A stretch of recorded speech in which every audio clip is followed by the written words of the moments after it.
Om Shanti. Good morning प्यारे बाबा की माँ के मीठे बच्चे। अभी तुम ब्राह्मणों को देवताओं से भी जास्ती रॉयल्टी से चलना है, क्योंकि तुम अभी निराकारी और साकारी ऊंच कुल के हो।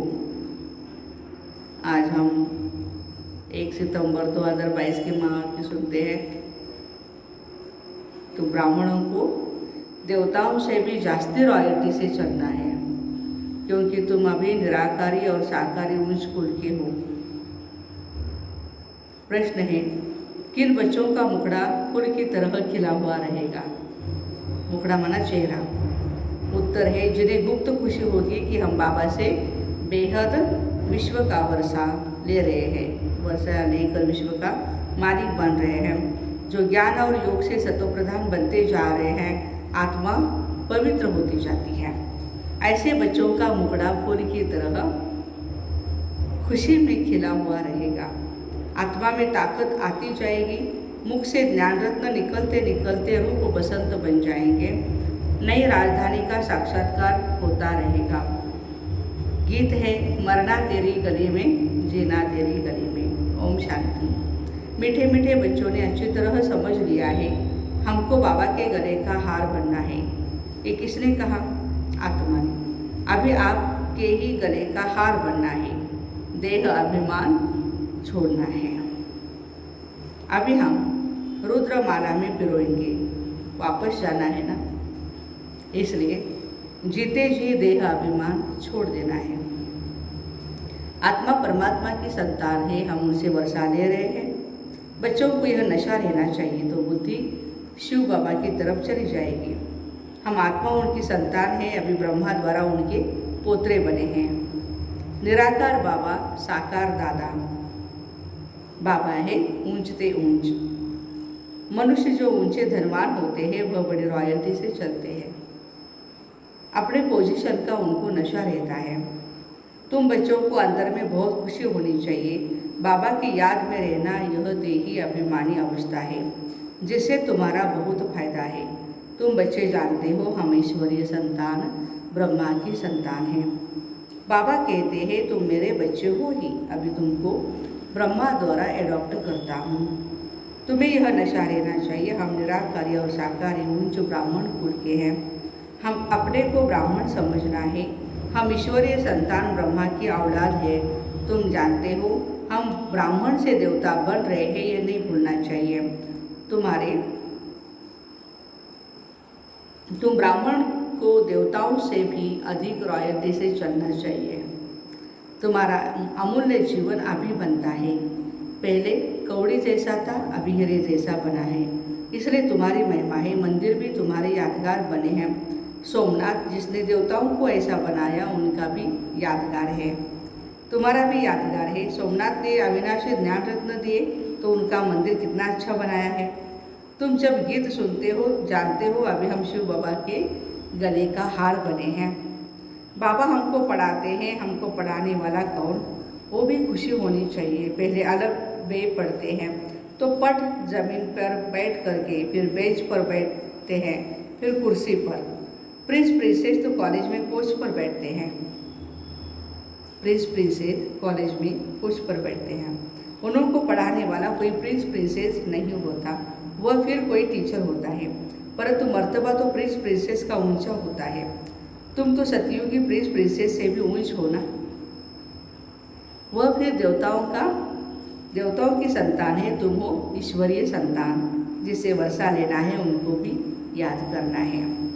उठते बैठते व्यवहार में रहते उनको भूलना नहीं चाहिए। याद से ही तुम एवर हेल्दी वेल्दी बनते हो। बाबा बच्चों को मिलकर वानप्रस्थ में चले जाते हैं, फिर कुछ भी नहीं रहा, सब कुछ दे दिया।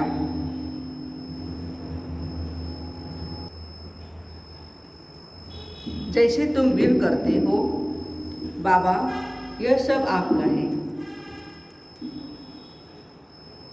बाबा कहते हैं अच्छा ट्रस्टी को संभालो। तुम हमको ट्रस्टी बनाते हो, फिर हम तुमको ट्रस्टी बनाते हैं। श्रीमत पर चलना है, कोई उल्टा सुल्टा धंधा नहीं करना, मेरे से पूछते रहना। कोई तो यह नहीं जानते कि बच्चों को भोजन कैसे खाना चाहिए। ब्रह्मा भोजन की बड़ी महिमा है, देवताएं भी ब्रह्मा भोजन की आश रखते हैं, तब तो तुम ब्रह्मा भोजन ले जाते हो। इस ब्रह्मा भोजन में ताकत बहुत है। आगे चल भोजन योगी लोग बनाएंगे, अभी तो पुरुषार्थी है, जितना हो सकता है शिव बाबा की याद में रहने की कोशिश करते हैं। बच्चे तो है ना, खाने वाले बच्चे पक्के होते जाएंगे तो बनाने वाले भी पक्के निकलते जाएंगे। ब्रह्मा भोजन कह देते हैं, शिव भोजन नहीं। शिव का भंडारा कहते हैं, जो भी भेज देते हैं वह शिव बाबा के भंडारे में पवित्र हो जाता है। शिव बाबा का भंडारा है। बाबा ने बताया, श्रीनाथ द्वारे पर घी के कुएं हैं, वहाँ पक्की रसोई बनती है। जगन्नाथ द्वारे पर कच्ची रसोई बनती है। फर्क है, वो शाम है, वो सुंदर है। श्रीनाथ पास बहुत धन है, वहाँ उड़ीसा के तरफ इतना धनवान नहीं होते। गरीब और साहूकार तो होते हैं ना, अभी तो बहुत गरीब है, फिर साहूकार होंगे। इस समय तुम बहुत गरीब हो। वहाँ तो तुमको 36 प्रकार के भोजन मिलेंगे, तो ऐसी तैयारियां करनी चाहिए। वन प्रजा भी 36 प्रकार के भोजन खा सकती है, परंतु राजाई का मर्तबा ऊंच है, वहाँ का भोजन तो बहुत फर्स्ट क्लास होगा। सब चीज़ें A1 क्वालिटी की होगी सतयुग में। यहाँ सब चीज़ें Z क्वालिटी की है। A1 क्वालिटी नहीं है, बाबा कहते हैं Z क्वालिटी है यहाँ की। दिन रात का फर्क है, अनाज आदि जो कुछ निकलता वह भी सड़ा है। तुम बच्चों को बहुत नशा रहना चाहिए। कोई बड़ा इम्तहान पास करते तो नशा रहता है, तुमको तो बड़ा ऊंच नशा रहना चाहिए। हमको कौन पढ़ाते हैं? स्वयं भगवान, जो सर्व का सदगति दाता है। बाबा कहते, बच्चे मैं तुम्हारा ओबेडेंट सर्वेंट हूँ। बाप बच्चों का ओबेडेंट सर्वेंट होता है। बच्चों पर बलि चढ़ फिर खुद वानप्रस्थ में चले जाते हैं। बाबा कहते, मैं भी बलि चढ़ता हूँ, परंतु तुम पहले बलि चढ़ते। आदमी मरता है तो उसकी चीज़ें कर्णिभूर को देते हैं। साहूकार होते हैं तो फर्नीचर आदि भी देते हैं। तुम बच्चे क्या देते हो? कीचड़ पट्टी। उनके एवज में तुमको क्या मिलता है? भगवान से वर्षा मिलता है। गरीब भी वर्षा लेते हैं, बलिहार जाते हैं। बाबा लेते क्या है और देते क्या है? तो तुम बच्चों को नशा रहना चाहिए। बेहद का बाबा मिला है, मुँह तो पलीते कपड़ धोते हैं। सिख लोग कहते हैं, गुरु नानक ने यह वाणी चलाई जिनका ग्रंथ बना है। भारतवासियों को पता नहीं है हमारी गीता किसने गाई हुई है। गीता का भगवान कौन था, कौन सा धर्म स्थापन किया? वह तो हिंदू धर्म कह देते हैं, आर्य धर्म कहते हैं। अर्थ नहीं जानते, वह समझते आर्य धर्म था। अब तो सारा भारत अनार्य है। यह तो करके दयानंद ने नाम रखा है। पिछाड़ी को जो टाल टालियाँ निकलती है उनकी जल्दी जल्दी वृद्धि होती है। तुमको तो मेहनत करनी पड़ती है, उनको कन्वर्ट करने में देरी थोड़ी लगती है। यहाँ तो कन्वर्ट होने की बात नहीं है, यहाँ तो शूद्र से ब्राह्मण बनना है। वैसे तो हर एक अपने अपने धर्म में ही रहते हैं। कोई मुस्लिम धर्म नहीं छोड़ता है, कोई हिंदू धर्म नहीं छोड़ता है। सब आते हैं यहाँ पर, लेकिन जो बुराइयाँ हैं उनको छोड़ते जाते हैं, बाकी अपने अपने धर्मों का पालन करते रहते हैं। ब्राह्मण बनना कोई मासी का घर थोड़ी है। चलते चलते फाक हो जाते हैं। बाबा कहते, कोई गला भी काट दे तो भी अपवित्र नहीं बनना चाहिए। बाबा से पूछते हैं, इस हालत में हम क्या करें? तो बाबा समझ जाते हैं कि सहन नहीं कर सकते हैं। तो बाबा कहते, जाकर पतित बनो। यदि हिम्मत है तो हमें कहना चाहिए, नहीं कुछ भी हो जाए हमें पवित्र ही रहना है। यदि ऐसा पूछते हैं, बाबा हम क्या करें, घर के हालात ऐसे है, या कन्याकुमारों को घर वाले शादी के लिए ज़बरदस्ती कर रहे हैं, तो बाबा बोल रहे हैं पतित बनो, जाओ, ये तो तुम्हारे ऊपर है। वो तो करके इस एक जन्म के लिए मार देंगे, तुम तो 21 जन्मों के लिए अपना कत्ल करती हो। चलते चलते माया जोर से थप्पड़ मारती है। बॉक्सिंग है ना, एक ही गुस्से में एकदम गिरा देती है। 15-20 वर्ष के शुरू में आए हुए भी ऐसे हैं जो एकदम छोड़ करके बाबा का हाथ छोड़कर चले जाते हैं, मर जाते हैं। ऐसे भी नाजुक है, भूल पर तो पछताना होता है ना। बाबा समझाते, बच्चे तुम यह डिस सर्विस करते हो, ये ठीक नहीं है। शिक्षा तो दी जाती है ना, कोई गुस्सा नहीं लगाया जाता। जैसे कहते हैं ना, घर के बच्चे बहुत तंग करते हैं तो चमाट लगानी पड़ती। बाबा कहते, अच्छा उनके कल्याण के लिए करके थोड़ा कान पकड़ लो, जितना हो सके बड़े प्यार से समझाओ। कृष्ण के लिए भी कहते हैं उनको रस्सी में बांध देते थे, परंतु ऐसी चंचलता वहाँ होती नहीं। ये समय के बच्चे ही नाक में दम कर देते हैं।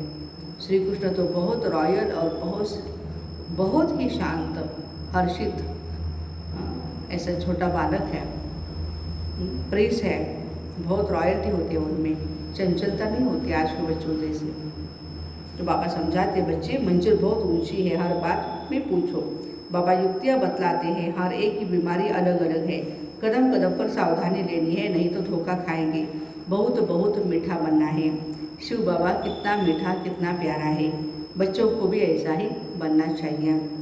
बाबा तो चाहेंगे ना बच्चे हमसे ऊंच बने, नाम निकाले, ऐसा फर्स्ट क्लास बोलो जो हमसे भी तुम्हारा ऊंच पद हो जाए। देखो ब्रह्मा बाबा कह रहे हैं, बरोबर ऊंच पद देते हैं ना। इसको ख्याल में भी नहीं होगा यह विश्व के मालिक कैसे बने। तो तुम्हारी चलन बड़ी रॉयल होनी चाहिए। चलना फिरना बोलना खाना बड़ा रॉयल्टी से होना चाहिए। अंदर में बड़ी खुशी होनी चाहिए, हम ईश्वरीय संतान हैं। लक्ष्मी नारायण के चित्र तो प्रत्यक्ष है, तुम तो गुप्त हो ना। तुम ब्राह्मणों को ब्राह्मण ही जाने और न जाने कोई। तुम जानते हो हम गुप्त वेश में बाबा से वर्षा लेकर विश्व के मालिक बनते हैं। बहुत ऊंच पद है, अंदर में बड़ी खुशी रहती है। मुखड़ा फूल की तरह खिला रहना चाहिए। भगवान के बच्चे हैं और हम नाराज रहे दुखी रहे शोभा नहीं देता है। तो ऐसा पुरुषार्थ करना है, अभी कोई ऐसा बना नहीं, पुरुषार्थ करना है। आगे चल तुम्हारा बहुत मान होने वाला है। सन्यासी और राजाओं को भी पिछाड़ी में ज्ञान देना है। जब तुम्हारे में पूरी ताकत आ जाती है, ज्ञान और योग बल से तुम्हें सत्वप्रधान बनना है। मुख से सदैव रत्न ही निकलते रहे तो तुम रूप बसंत बन जाएंगे, आत्मा पवित्र बनती जाएगी। तुम जितना नज़दीक आते जाएंगे तो अंदर में बहुत खुशी होगी। अपनी राजधानी का साक्षात्कार होता रहेगा। तुमको अपना पुरुषार्थ बहुत गुप्त रीति से करना चाहिए, रास्ता बताना चाहिए। तुम सब द्रौपदियाँ हो ना। बाबा कहते यह अत्याचार सहन करने पड़ेंगे बाबा के निमित्त। सतयुग में कितनी पवित्रता है। 100% वाइसलेस वर्ड कहा जाता, अभी है 100% विशेष वर्ड तुम्हारी बुद्धि में है। अभी हम शिव बाबा के गले का हार बनने के लिए रूहानी योग की दौड़ी पहन रहे हैं। फिर हम विष्णु के गले का हार बनेंगे। तुम्हारा पहले नस्ल है ब्राह्मणों का, फिर तुम देवता क्षत्रिय बनते हो। उतरती कला में तुमको सारा कल्प लगता है और चढ़ती कला में सेकंड लगता है। अभी तुम्हारी चढ़ती कला है, सिर्फ शिव बाबा को याद करना है। ये अंतिम जन्म है। गिरने में तुमको 84 जन्म लगते, इस जन्म में तुम चढ़ते हो। माना ये संगम युग लिफ्ट है। बाबा सेकंड में जीवन मुक्ति दे देते हैं, वह खुशी रहनी चाहिए। कॉन्ट्रास्ट किया जाता है उस नॉलेज से हम क्या बनेंगे। बाबा कहते हैं आप देख लो, इससे हम क्या बनेंगे। जो हम पढ़ाई पढ़ते हैं उससे हम क्या बनेंगे, और फिर इस पढ़ाई से हम क्या बनेंगे। ये भी पढ़ना है, वो भी पढ़ना है। बाबा कहते हैं गृहस्थ व्यवहार में रहते भविष्य के लिए पुरुषार्थ करना है। आसुरी और दैवी कुल दोनों से तोड़ निभानी है। एक एक का बाबा हिसाब लेते हैं, फिर उस पर वैसी ही युक्ति बतलाते हैं। इस पर ऐसे चलो, भले कोई गुस्सा करे परंतु तुमको बहुत मीठा बनना है। कोई गाली दे तो भी मुस्कुराते रहना है। अच्छा तुम गाली देते हो, हम तुम्हारे ऊपर फूल चढ़ाते हैं तो एकदम शांत हो जाएंगे, 1 मिनट में ठंडे हो जाएंगे। बाबा राजू रमजबाज है, बहुत युक्तियाँ बताते हैं। रमज बना युक्तियाँ बताते हैं, आइडियाज। पतितों को पावन बनाते हैं तो जरूर रमज होगी ना। श्रीमत लेनी है, श्रीमत से श्रेष्ठ बनने के लिए आए हो। अच्छा मीठे मीठे सिक्के दे बच्चों प्रति माता पिता बाप दादा का याद प्यार और गुड मॉर्निंग। रूहानी बाप के रूहानी बच्चों को नमस्ते। हम रूहानी बच्चों की रूहानी माता पिता बाप दादा को याद प्यार गुड मॉर्निंग और नमस्ते। वाह बाबा वाह, शुक्रिया बाबा शुक्रिया। धारणा के लिए मुख्य सार, ऐसा फर्स्ट क्लास मीठा रॉयल बनना है जो बाबा का नाम बाला हो। कोई गुस्सा करे गाली दे तो भी मुस्कुराते रहना है। श्रीमत पर पूरा ट्रस्टी बनना है। कोई भी उल्टा सुल्टा धंधा नहीं करना है। पूरा बलिहार जाना है।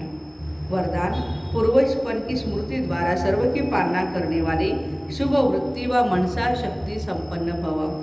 किसी भी धर्म की आत्माओं को मिलते देखते हो तो ये स्मृति रहे, ये सब आत्माएं हमारे ग्रेट ग्रैंडफादर की वंशावली हैं। हम ब्राह्मण आत्माएं पूर्वज हैं, पूर्वज सभी की पालना करते हैं। आपकी अलौकिक पालना का स्वरूप है बाप द्वारा प्राप्त हुई सर्वशक्तियाँ अन्य आत्माओं में भरना। जिस आत्मा को जिस शक्ति की आवश्यकता है उसकी उस शक्ति द्वारा पालना करना। इसके लिए अपनी वृत्ति बहुत शुद्ध मनसा शक्ति संपन्न होनी चाहिए। आज का स्लोगन है, जिसके पास ज्ञान का धन अविनाशी है वही दुनिया में सबसे बड़ा संपत्तिवान है।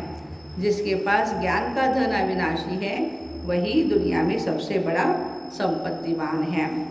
तो गणपति बापा हम सबके घर में आए हैं, हम सभी को शक्तिशाली बनाने के लिए। सुख करता दुख हरता है, विघ्न विनाशक श्री गणेश जी हैं। तो हम सभी को यही प्रेरणा दे रहे हैं कि आप भी सभी आत्माएं शिव परमात्मा की संतान हैं, शिव जी भोलेनाथ की संतान हैं। और जैसे मातृवत्सल गणपति बापा जैसे बहुत सारी उनकी स्टोरीज बताते हैं, तो ऐसे बापा के लिए उनके गुणों को हम अपने जीवन में धारण करें और सही मायने में हम गणेशोत्सव मनाएं। आप सभी को गणेशोत्सव की बहुत सारी शुभकामनाएं। मुबारक हो, मुबारक हो, मुबारक हो। गणपति बापा मोरया, मंगल मूर्ति मोरया।